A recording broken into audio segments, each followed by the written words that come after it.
दोस्तों, आप सब लोगों को पता ही होगा कि दुनिया में सबसे पहले अमेरिका के द्वारा ही 5th जनरेशन के फाइटर एयरक्राफ्ट को बनाया गया है। पर दोस्तों, अब अमेरिका के बाद रशिया और चाइना के तरफ से भी सफलतापूर्वक अपने 5th जनरेशन के फाइटर एयरक्राफ्ट को निर्माण करके अपने बेड़े में शामिल किया जा चुका है। पर इसके बाद 5th जनरेशन के फाइटर एयरक्राफ्ट कौन बनाएगा, इसे लेके एक तरीके का रेस लगा हुआ था। और दोस्तों, ये रेस असल में 3 देशों के बीच में चल रहा था, जिसमें एक तो है भारत, जबकि भारत के अलावा टर्की और साउथ कोरिया भी इस रेस में था। लेकिन अब लग रहा है कि भारत इन दोनों देशों से ही इस रेस को हार चुका है, क्योंकि रिपोर्ट के मुताबिक जहां पे भारत के 5th जनरेशन फाइटर एयरक्राफ्ट का प्रोजेक्ट मतलब AMCA प्रोजेक्ट का अब तक शुरुआत नहीं हो सका, तो वहीं पे साउथ कोरिया और अब टर्की के द्वारा अपने 5th जनरेशन के फाइटर एयरक्राफ्ट को लेकर अपना सफलता हासिल किया जा चुका है। पर दोस्तों, यहाँ पे सवाल ये है कि लगभग एक ही समय शुरू होने वाले इन 3 प्रोजेक्टों में इन दोनों देशों को सफलता मिल गया, तो भारत को सफलता क्यों नहीं मिला और भारत को कब तक सफलता मिलेगा। अब दोस्तों, 5th जनरेशन के फाइटर एयरक्राफ्ट के डेवलपमेंट को लेकर एशिया के अंदर ये जो रेस चल रहा था, इसमें सबसे पहले सफलता साउथ कोरिया को मिला और साउथ कोरिया के द्वारा अपने KF-21 बॉर्मेर एयरक्राफ्ट को काफी समय पहले ही निर्माण करके उड़ान को भरा जा चुका है। और दोस्तों, अब दूसरे सफलता के रूप में टर्की को यह सफलता मिला है और रिपोर्ट के मुताबिक टर्की के तरफ से हाल ही में ही अपने 5th जनरेशन फाइटर एयरक्राफ्ट मतलब TFX कान के फर्स्ट फ्लाइट को भी सफलतापूर्वक अंजाम दिया गया है। हालांकि दोस्तों, भारत के लिए कंसर्न का बात इसलिए भी है क्योंकि भारत को 5th जनरेशन के फाइटर एयरक्राफ्ट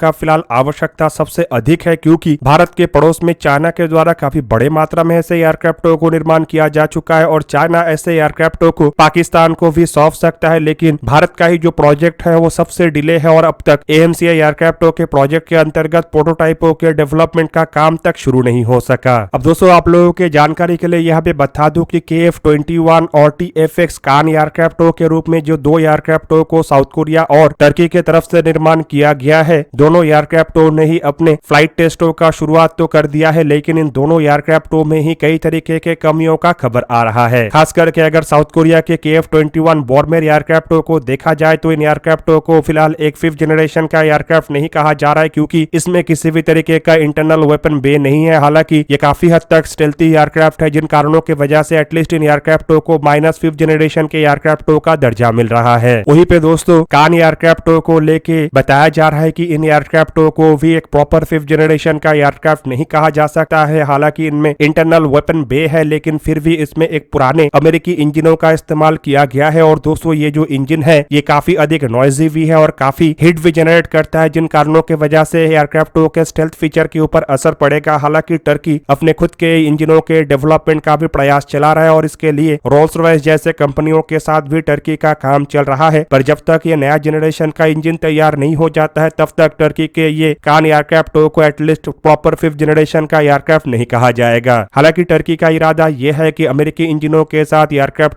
के फ्लाइंग टेस्ट और एयरक्राफ्ट के प्रोटोटाइप बिल्डिंग के स्टेज को कंप्लीट कर लिया जाए और एयरक्राफ्ट के प्रोडक्शन के दरमियान नए इंजनों का उपयोग किया जाए, जिससे कि एयरक्राफ्ट के डेवलपमेंट में भी डिले ना हो और प्रोडक्शन के साथ साथ एयरक्राफ्ट प्रॉपर 5th जनरेशन का बन जाए। पर इसके लिए सबसे पहले इंजनों को तैयार करना पड़ेगा और दोस्तों, इंजनों के जो डेवलपमेंट है उसे मिलिट्री टेक्नोलॉजी में सबसे क्रिटिकल और सबसे सोफिस्टिकेटेड टेक्नोलॉजी कहा जाता है और ऐसे में इंजन जब तक संपूर्ण नहीं होता है तब तक इसे संपूर्ण करने का जो दावा है उसे भी 100% पक्का नहीं लिया जा सकता है। हालांकि दोस्तों, AMCA एयरक्राफ्टों के प्रोजेक्ट को भी अगर देखा जाए तो इसमें कुछ कम बाधा नहीं है, क्योंकि इन एयरक्राफ्टों को भी एक अमेरिकी इंजनों के साथ तैयार किया जाना है और भारत भी टर्की के जैसे सिमिलर प्रोजेक्ट के अंतर्गत विदेशी कंपनियों के साथ मिलकर अपने खुद के स्वदेशी इंजनों का डेवलपमेंट करना चाहता है। पर अब तक ऐसे इंजनों को लेकर भारत किसी देश के साथ समझौता भी नहीं कर सका है। ऊपर से भारत के भी एयरक्राफ्टों के इंजन जब तक तैयार नहीं होता है तब तक भारत के एयरक्राफ्टों को भी शायद ही एक प्रॉपर 5th जनरेशन का एयरक्राफ्ट कहा जा सके। हालांकि वहीं पे अगर देखा जाए तो भारत का फिलहाल अन्य देशों के साथ टर्म्स एंड कंडीशन काफी अच्छा और काफी बेहतर है और भारत के डिप्लोमेटिक पावर टर्की से बेहतर होने के कारण भारत के सामने इंजनों के डेवलपमेंट फिलहाल शायद इतना बड़ा बाधा ना बने। जबकि दोस्तों, आप लोगों को यह भी बता दूं कि भारत को खाली ये इंजनों को लेके ही चैलेंजेस का सामना नहीं करना पड़ रहा है, बल्कि एयरक्राफ्टों के प्रोजेक्ट में और भी कई तरीके का डिले है। खास करके अननेसेसरी टाइम इसके फंडिंग को लेके लिया जा रहा है और रिपोर्ट के मुताबिक इसके प्राइमरी डिजाइन रिव्यू कंप्लीट होने के बावजूद भी अब तक इसके फंडिंग जारी नहीं किया गया और CCS के तरफ से क्लियरेंस भी नहीं दिया गया और इस बार के डिफेंस बजट में भी AMCA एयरक्राफ्टों का कोई जिक्र नहीं है, जिसके कारण माना जा रहा है कि एटलीस्ट आने वाले कुछ महीने तक इन एयरक्राफ्टों के जो CCS का क्लियरेंस है मतलब कैबिनेट कमेटी ऑन सिक्योरिटी का क्लियरेंस है वो शायद ना मिले। और दोस्तों, जब तक CCS का क्लियरेंस नहीं मिलता है तब तक भारत के प्रोसेस के अंतर्गत एयरक्राफ्टों के प्रोटोटाइपों का डेवलपमेंट शुरू नहीं होता है। और दोस्तों सीसीएस क्लियरेंस के बाद कम से कम 3 साल एयरक्राफ्टों के प्रोटोटाइपों के लिए लगता है और उसके बाद 1 साल के बाद ही एयरक्राफ्टों के फर्स्ट फ्लाइट को अंजाम दिया जाता है। मतलब अभी भी एयरक्राफ्टों के डेवलपमेंट से भारत 4 साल पीछे है। हालांकि दोस्तों साउथ कोरिया और टर्की को अगर देखा जाए तो कई सारे चैलेंजेस के बावजूद भी इन दोनों देशों के तरफ से अपने एयरक्राफ्टों के डेवलपमेंट में कई सारे स्टेप को कंप्लीट किया जा चुका है और भारत की तरफ से अब तक सीढ़ी का जो पहला स्टेप है वो भी उठाना संभव नहीं हो पाया है। लेकिन एटलीस्ट अगर देखा जाए तो भारत का जो कॉन्सेप्ट है ये दोनों देशों के कॉन्सेप्ट के मुकाबले में काफी आगे है। लेकिन कॉन्सेप्ट रखना और प्रॉपर प्रोजेक्ट में काम करना दोनों काफी अलग चीज होता है और इसी कारण के वजह से आज भारत, टर्की और साउथ कोरिया जैसे देशों से 5th जनरेशन के फाइटर एयरक्राफ्टों के डेवलपमेंट में फिलहाल इतना पीछे है। जबकि वहीं पे दोस्तों अगर देखा जाए तो इन तीनों देशों का ही जो प्रोजेक्ट है उसका शुरुआत लगभग एक ही समय में मतलब साल 2009-10 के आसपास ही शुरू हुआ था। लेकिन साउथ कोरिया को इस प्रोजेक्ट में सबसे पहले सफलता मिला है, मतलब साल 2022 में ही यह सफलता मिल गया और साउथ कोरिया के करीबन 1.5 साल के बाद टर्की को यह सफलता मिला है। लेकिन भारत को अगर आज भी सीसीएस का क्लियरेंस मिल जाता है तब भी भारत के एयरक्राफ्टों के फर्स्ट फ्लाइट के लिए कम से कम और 4 साल का इंतजार करना पड़ेगा। पर दोस्तों मेरा मानना यह है कि एएमसीए एयरक्राफ्टों को लेके एक बार सीसीएस का क्लियरेंस मिल जाने के बाद ही भारत का जो चैलेंज है वो दूर नहीं होगा, बल्कि इसके बाद एयरक्राफ्टों के डेवलपमेंट के बीच में भी कई तरीके के चैलेंजेस आ सकता है। खास करके अगर भारत के एयरक्राफ्टों के डेवलपमेंट के ट्रैक रिकॉर्ड को देखा जाए तो तेजस मार्क 1 और तेजस मार्क 2 एयरक्राफ्टों के मामले में जिस तरीके के डिले हुआ है, अगर उस तरीके का डिले एएमसीए एयरक्राफ्टों को लेके होता है तो ये भारत के लिए सबसे बड़ा मुश्किल होगा। हालांकि ऐसे डिले ना हो, इन्हीं कारणों की वजह से इंजन के डील को भारत सबसे पहले सिक्योर करना चाहता है और शायद यही एक बड़ा कारण है जिसके वजह से अब तक सीसीएस के तरफ से अप्रूवल नहीं दिया गया। अब दोस्तों एक तरफ जहां पे इंडियन एयरफोर्स और हिंदुस्तान एरोनॉटिक्स लिमिटेड एएमसीए एयरक्राफ्टों के सीसीएस के अप्रूवल को लेके इंतजार कर रहा है, तो वहीं पे दूसरी तरफ एटलीस्ट इंडियन एयरफोर्स को एक और प्रोजेक्ट को लेके एक बहुत बड़ा राहत मिला है और ये जो प्रोजेक्ट है ये इंडियन एयरफोर्स के ताकत को आने वाले समय में कई गुना बढ़ाएगा। रिपोर्ट के मुताबिक दोस्तों ये जो प्रोजेक्ट है इसे नया high power active electronical scan array radar कहा जा रहा है और रिपोर्ट में दावा किया जा रहा है कि इंडियन एयरफोर्स जल्द ही इस तरीके के रडार को हासिल कर लेगा। दोस्तों मीडिया रिपोर्टों में दावा किया जा रहा है कि जल्द ही इंडियन एयरफोर्स के जो एयर डिफेंस कैपेबिलिटी है उसमें एक बहुत बड़ा अपग्रेड मिलेगा और इंडियन एयरफोर्स को एक ऐसा हथियार मिलेगा जो कि हवा में उड़ान भरने वाले लगभग सभी तरीके के ऑब्जेक्टों को ट्रैक और डिटेक्ट कर पाएगा। और दोस्तों इस अपग्रेडेशन के लिए हाल ही में कैबिनेट कमेटी ऑन सिक्योरिटी के तरफ से करीबन 13,000 करोड़ रुपया मतलब करीबन 1.6 बिलियन डॉलर के अप्रूवल दिया गया है। दोस्तों ये अप्रूवल असल में नया हाई पावर रडारों को हासिल करने को लेके है जो कि LNT कंपनी के तरफ से निर्माण किया जाना है। रिपोर्टों में यह भी दावा किया जा रहा है कि इस रडारों के साथ असल में इंडियन एयरफोर्स पाकिस्तान और चाइना के साथ लगे हुए बॉर्डर क्षेत्र के जो रडार चेन है उसे रिप्लेस करेगा और नए रडारों को यहाँ पे डिप्लॉय करने पर एक तरीके से एयर डिफेंस कैपेबिलिटी में खास करके हवा में मॉनिटरिंग और अन्य ऑब्जेक्टों के ऊपर नजर रखने में इंडियन एयरफोर्स को मदद मिलेगा। दोस्तों ये जो हाई पावर रडार है ये असल में हवा में कई तरीके के ऑब्जेक्टों को डिटेक्ट कर सकेगा और इंडियन एयरफोर्स को एक अर्ली वार्निंग कैपेबिलिटी भी देगा। बेसिकली दोस्तों ये जो रडार है ये भारत के बैलिस्टिक मिसाइल डिफेंस शील्ड में भी एक क्रिटिकल रोल